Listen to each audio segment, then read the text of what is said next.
Hello everyone and welcome back to the 3T Path channel. Welcome back to the Uddhava-gita course.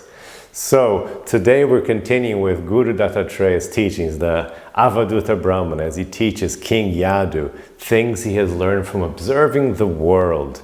And today we're going to start the focus with the traditional sins of lust and greed. Now remember, this is a renunciant sage giving instructions to a king. So his focus is very much on that renounced sannyasi point of view of somebody who has, renounced the whole world and wants no involvement with the world. You remember from the past classes, and by the way, if you want to watch, the past classes, this is the 18th class of the course. If you want to watch the whole course, you must become a member of the club, and you can see the instructions here in the description of the video. So become a member of the channel, member of the Uddhava-gita club, and then you can watch all the classes. So remember from the other classes that he is instructing King Yadu in the sense of going out in the world with nothing. This is a sage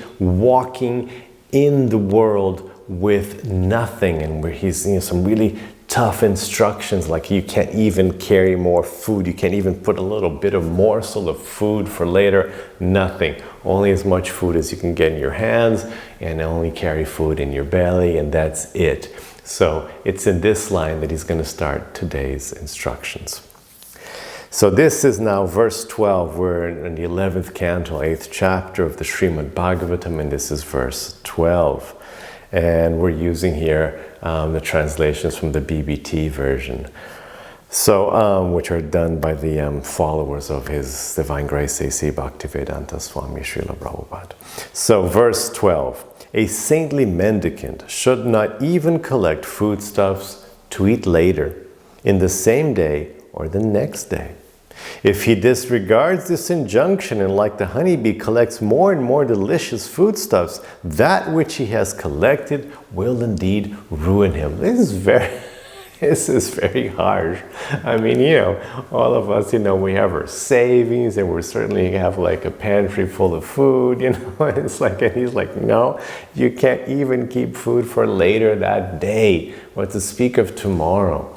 So this is complete renouncing, but of course, it's a different lifestyle, because, if you and I tried to do that, it just wouldn't work, right? Because we'd get some food, and then what? And then if we just wouldn't be able to find, because you have to buy food these days. You can't go around begging for food. It doesn't really work, people just, that's a different society.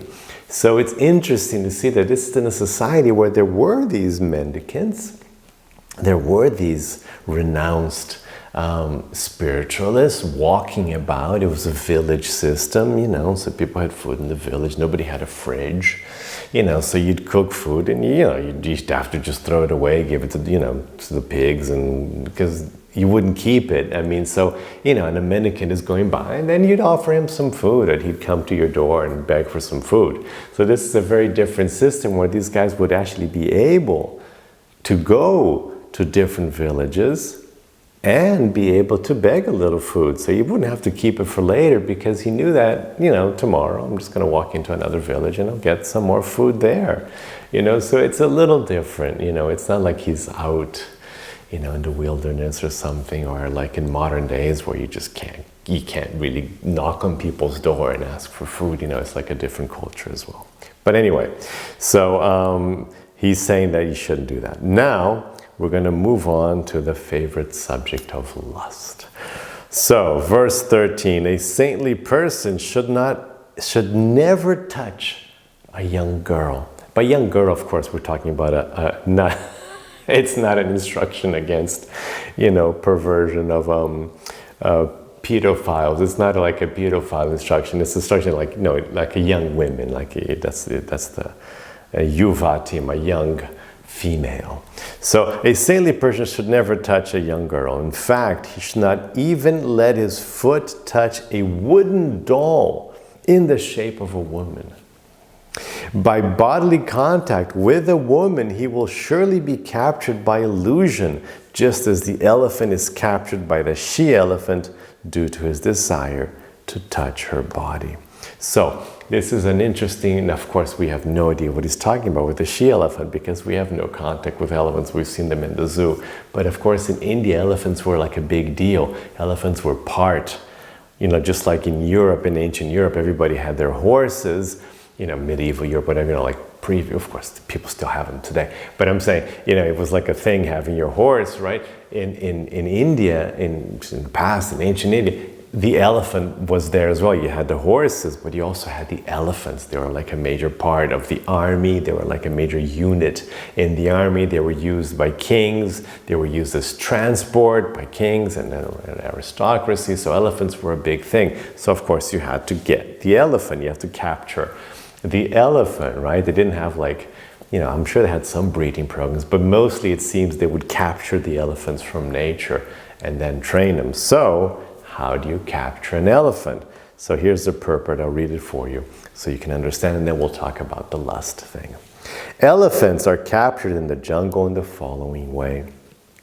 A large hole is dug and then covered over with grass, leaves, mud, and so on. Then a she-elephant is exhibited in front of the male elephant, who chases after her with lusty desire, falls into the hole, and is captured. The lesson to be learned from the elephant is that the desire to relish the touch sensation is certainly the cause of ruining one's life. And it's interesting too that the purports here are written also by renunciants, people who had made lifetime vows of celibacy. So you do get like that kind of zest to it. An intelligent person, so therefore somehow or other one should avoid being cheated by the allurement of the sensuous form of woman. And of course you don't talk about the sensuous form of man, because they were straight celibates, not anyway. One should not allow one's mind to be lost in lusty dreams of sex pleasure. There are various types of sense gratification to be enjoyed between men and women, including speaking, contemplating, touching, sexual intercourse, etc. And all of these constitute the network of illusion by which one is helplessly bound like an animal. Somehow or other, one should remain aloof from sense gratification in the form of sex pleasure. Otherwise, there's no possibility of understanding the spiritual world. So, this is a very harsh view against sex. But it's interesting that this is more in the commentary tradition, because in Bhagavad-gita, Krishna actually says that he is kama. He is a pleasure within dharma. So the real view is that within Dharma there is no problem. The problem is outside of Dharma. There are two problems basically, of course. One problem is that, of course, we do get eluded by matter. I mean, that's what we're all doing here, right? We wouldn't be here otherwise. So we're all been fooled and attracted by the illusion of enjoyment in matter. And that's kept us away from looking inside and searching our true spiritual identity, searching for God. So that's a major topic, right? That's a big thing.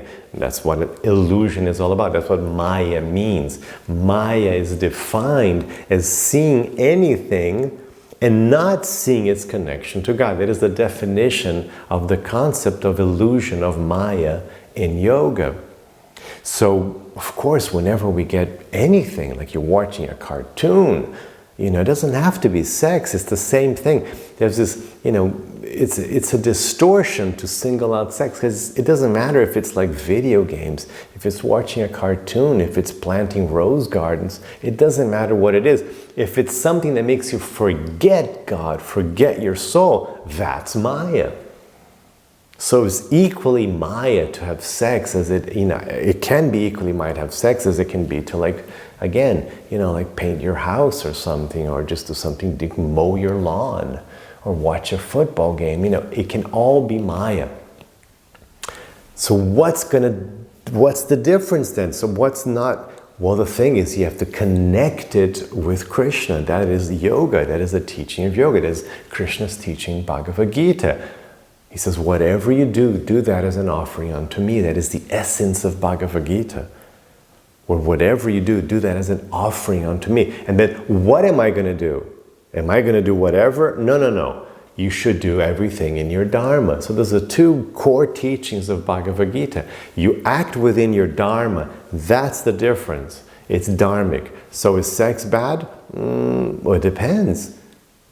It depends if it's dharmic or not. If I'm having sex, you can have horribly, very sinful sex. Like, we jokingly mentioned, pedophile. So that could be just the worst thing. It's so evil.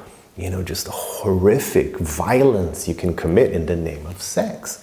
And people do that every day, of course. You have rapes, you have, pedophiles, you have all sorts of horrible situations where sex is actually tremendously painful, horrible, evil. And sex can be wonderful and divine. When you're having you're having sex, for one thing, sex within a sacred union, that's perfectly dharmic. It can be offered to Krishna, just like every other dharmic action. And Krishna says then, Bhagavad-gita, I'm kama within dharma. So that's perfectly okay. Having sex within dharma is just as good as doing anything else within dharma. Again, planting a rose bush, or, watering your garden, or, and doing your work and going to your job. It's just another thing you can do to offer to Krishna. There's nothing wrong with it. You see? So there was a bit of a mixed message that would come down through the commentary tradition that's not there exactly in the verses. Where there's confusion like, oh no, you can't have any sex. Oh, women are all bad. But obviously that's not true, right? Obviously, because then what about the man form? There's lots of homosexuals, you've heard, priests and monks. And so no woman form, the manly form is great. That wouldn't work. That wouldn't work either. So it's whether it's within dharma or not. And whether, while doing your dharma, you can maintain that as a loving offering to Krishna. You can maintain your connection to your soul, to God. That is the whole point. The whole point is keep your mind and intelligence fixed on me, Krishna says over and over again in Bhagavad Gita. It's whether you can keep your mind and your intelligence fixed on Krishna. That is the mark. That is where you're spiritual or you're in Maya. That is the only separation. Are you in spiritual consciousness? Are you in material consciousness, in illusion, in forgetfulness? That's whether your mind and intelligence are fixed on Krishna or not. And to maintain your mind and intelligence fixed on Krishna, you act in your dharma as an offering to Krishna. And part of your dharma, again, it includes sex. It's no problem. If you're within a sacred union, then your sex is within dharma, because it doesn't do anything bad. It doesn't cause any, what is sin? The whole idea of morality. What is morality? Causing harm. Is it causing harm? That's why something is bad. Why is rape sinful? Because it causes harm. And, if you're having sex within a loving, relationship, that's not causing harm, so that's not sinful. It's the same act, but one doesn't cause harm and the other one does. So that's what differs it from being dharma and being sin, adharma. It becomes simple when you see it in this, more rational point of view. So, on another point though, now this is another point of view. For these renounced sages, keeping life extremely simple was a great tool. So how do you keep life extremely simple? You do like this Avadhuta Brahmana, Guru Dattatreya. You just go through, of course, again, the culture helped. But in this nice culture that recognized and supported these renunciants, it was great. Just be a renunciant, it was a warm climate. You have to put all the details in. We're talking about like the Southeast Asia, India, subcontinent. So it's a warm climate. So that helps. So you don't have to carry coats and stuff and shoes and, have a house to shelter in, because it's a nice warm climate. You could, they would give instructions, go sleep under a tree. And you could, right? Because it's, it's a pretty warm night anyway. It's fine. You sleep under a tree, I don't know what they did with the mosquitoes. That part I can't figure out. But anyway, they must have had they must have figured something out. Because there's a lot of mosquitoes. But anyway, mosquitoes aside, sure, you can sleep outside, Now try doing that at a certain northern, part of the globe, for half the, you can't do it, right? You can't, like you're in Sweden. Try being a renounced monk in Sweden. For half the year, it's like you'll die within hours, right? I mean, you're just walking around half naked, you're gonna die within hours. You won't make it. So you're gonna need like coats and shoes and you're gonna need to like somewhere to shelter at night and so of course it wouldn't work. It worked for these guys. But anyway, so for these guys, in Southeast India, in a culture that would give handouts, that would you could knock on a door and, and just not even say anything, you just be dressed as a renunciant, you put your hand and they would say, okay, just a moment, please. And, they would give you like some rice and whatever was left over, some yogurt and a cup of milk, or just a second, I'll get some milk, because they would have the little cow there. It was there for me. Oh, just a second. Here's a cup of milk and you drink your milk and that's tons of protein and it's like, okay, great. And then you move on to the next house and they would say, oh yeah, I've got like a leftover cake here and you have some cake. And then you go to the next house and have some, and it just happens to be lunchtime when you knock. And so they have, some rice and dal and boom, you're done, you've gotten all your calorie intake you need. And then you just go off and you sleep under a tree. They weren't being bums. They were doing that so they were keeping their life simple. But I'm saying, so that was one way to keep your life really simple, because you do a little bit of that. And while you're getting your food, you're doing what I'm doing here. They would be teaching. So they wouldn't have YouTube. So that's how the people would get their spiritual knowledge, from these wandering sages.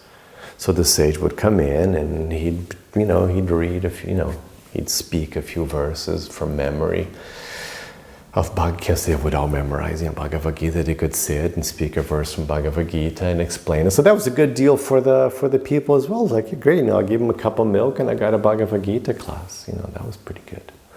That's a pretty good deal. So that was good for them.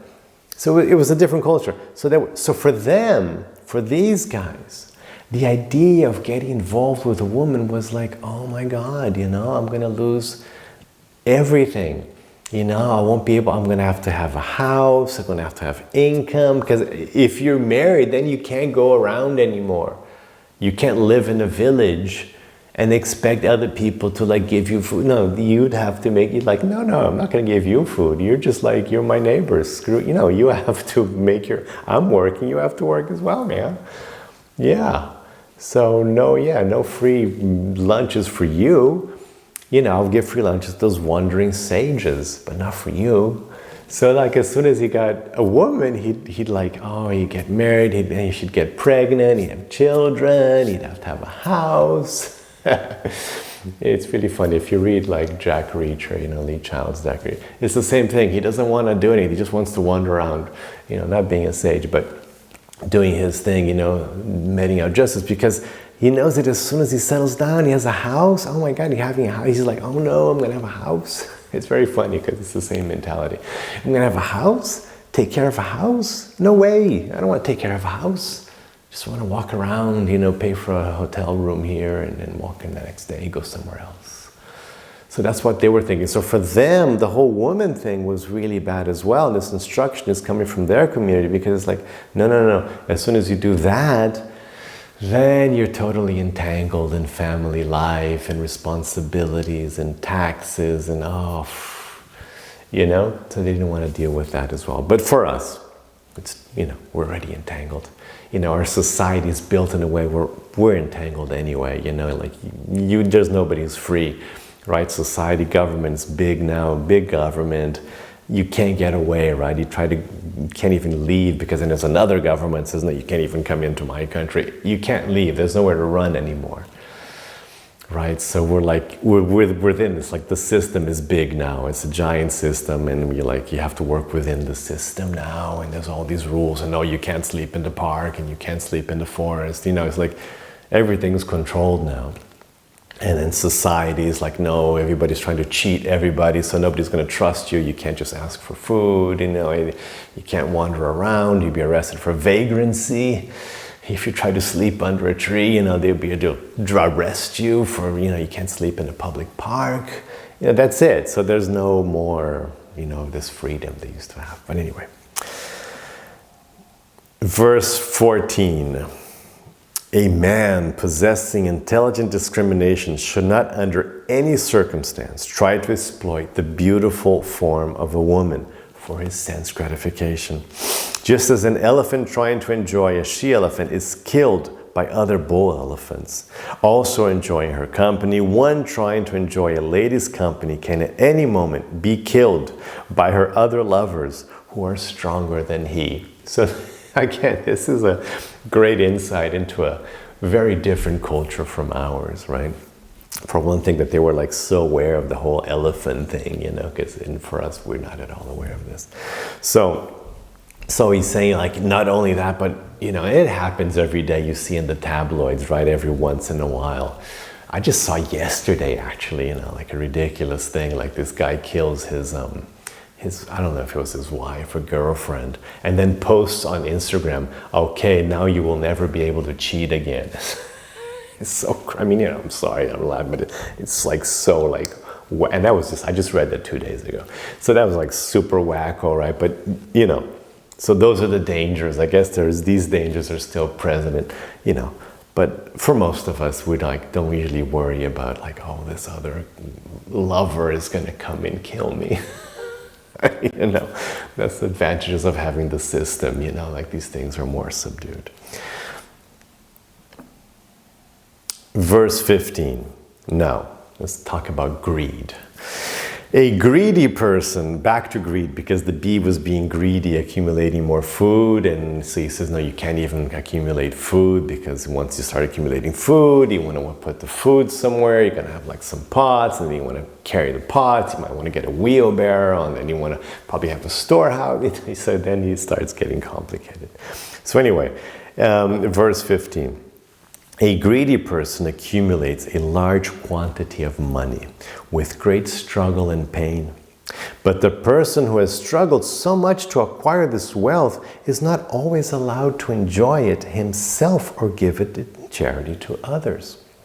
The greedy man is like the bee who struggles to produce a large quantity of honey, which is then stolen by a man who will enjoy it personally or sell it to others. This is a great example. No matter how carefully one hides his hard-earned wealth or tries to protect it, there are those who are expert in detecting the whereabouts of valuable things, and then they will steal it. This is a great verse about greed. So, two problems. First is that the person is struggling to accumulate more and more stuff. This is just greed. Okay, you just want more and more. You want more wealth, and you're working hard. You're struggling for it. Usually, people don't become super rich. Of course, you can inherit the money, but usually people really like sacrifice themselves, right? They really work like crazy. They get stressed out. They risk their lives. It's really hard. So then you're making all this money. And then once you've made, so all the effort of so you've put in the effort, in yoga terms, you've accumulated all that karma, because, if a person is doing this, in low consciousness without, not being karma yoga, you're accumulating all this karma. Right, because you end up, especially all these guys who become super rich, they always like cheat someone, hurt someone, lie. There's always like, corrupt government officials. Usually there's like a lot of dirty stuff going on. Like abused. You've seen it. Like even these days, you have Amazon and these super abused workers at Amazon. Toxic cultures at work. And just cheating people and stealing ideas. It's industrial space. It's just harsh, it's not nice. And then they pay off government people to like change the law to favor them, or to ignore like how bad their product is and how much harm it causes. So it's usually pretty heavy stuff. So all this karma is being accumulated. So you've accumulated all this bad karma, all this heavy karma, and then you got all that wealth, but then you don't do anything with it. That's what they're saying. You don't do anything with it. You don't enjoy the money. And you don't give, because if you give it away in charity, then you get all this good karma, like I gave the money in charity. So the two things you have to do with money, according to the Vedas, is, you have to have fun with it. And they're okay with that. Just have fun with it. It's like it's a thing. You got the money, have fun with it. Enjoy it. Give it to your, make your family happy, make yourself happy. So there's like selfish thing, at least you're using the money. Because the worst thing, like the Vedas see it very badly, if you don't use the money. If you're being an avarice, so just like you have this wealth and you don't use it, that's considered really bad. So you got the money, you didn't enjoy it, and you didn't give, because then if you give it in charity, then not only is this nice because you did charity, but from the point of view of the individual, that individual just accumulated all this good karma. So that's a good deal. You exchanged wealth for good karma in the future. It's a good investment, karmically speaking. Of course, as yogis, we don't want any of that stuff, but just from the material point of view. So this guy's worked so hard, and he doesn't give it away in charity, and he doesn't enjoy it. It's a complete waste. It's just sitting there. It's just a headache. And then you have to hide it. And then, of course, the number one person who's going to steal your wealth is the government, right? So that's why, these days, the wealthy people, they have all these crazy techniques, you've heard about it, the offshore companies and this and the tax haven, and they're like the worst cheaters, because they have to hide the money. And then you have to hide the money from your government. And a lot of people make their money in like not so fair governments where the president is just quote unquote, probably is actually a dictator, so he can snatch your money away at any time. So you have to hide your money from the government, who can just snatch your goods at any time. You have to hide the government, from taxing. It's just like, what's the point? It's like, you think about it, like greed is stupid. It's just like pointing out that greed is actually quite stupid. It's just going to make you suffer, because somebody will just come in and just eventually just steal it. All these people who just go crazy with like going after money and power, it's so insane, because it's like you're going after something that's just going to give you suffering. Having power is terrible. You just attract so many enemies when you have power. There's just so much anxiety, and like, what's the point? What pleasure can it give you?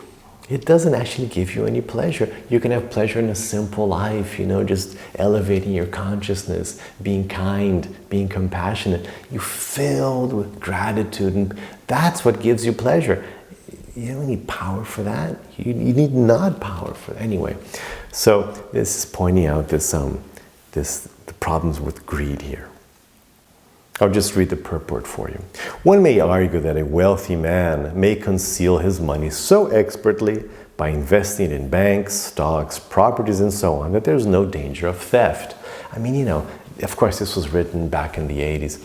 These days, we know it's like, oh my God, there's nothing you can do with your money that's going to be safe, right? And you put in stocks, and your stocks tank 70%. The company goes bankrupt. You put it in bonds, the bonds go to zero. You you just leave it somewhere in your account, but then inflation steals the money. There's like, where do you go? Of course, you should go into Bitcoin. That's the safest thing. But, aside from Bitcoin, and then you have all these other cryptocurrencies that are just, any second they devalue 90%, or somebody hacks the exchange and takes. So it's just like, what can you do? And the government's always trying to take it from you as well. So there's nothing you can do really. Only foolish people actually hide money by burying it in the ground or placing it under a mattress. But despite the fact that the majority of the world's wealth has been accumulated in highly developed capitalistic countries, these countries are being severely challenged by many enemies who threaten at any moment to overrun the capitalists and steal their wealth. So there's, so many stories, right? People are rich, everything's great, and then some regime change. And people have to run with like a suitcase in their hands. I mean, we saw this happen, with the Jews in World War II era, Europe. We've seen these things happen with like Iran, and so many people just have to run away because the regime changed, and it's just there is no safety. So the only safety is investing in your well-being and elevating your consciousness.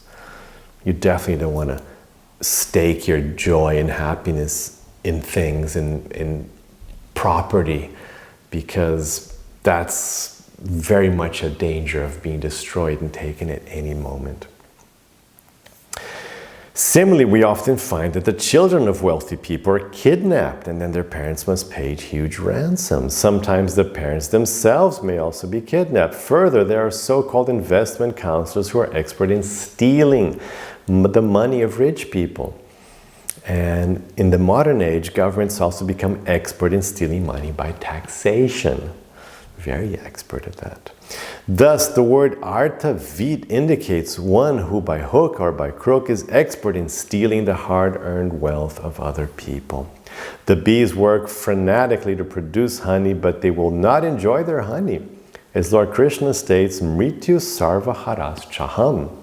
I will come as death personified and steal everything. And then there's that, right? Then death comes and really takes everything.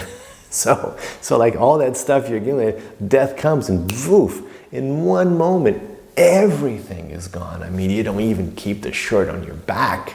You don't even keep your back because your body isn't yours. You keep nothing. So there's that as well. Like once I've really done so well, I've hidden my money, I've protected, and then death takes it all away anyway. And you're just left with the karma. That karma you keep.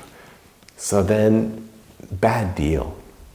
Bad deal. That's why these sages are actually quite smart, just walking around naked in the world. They're actually quite wise.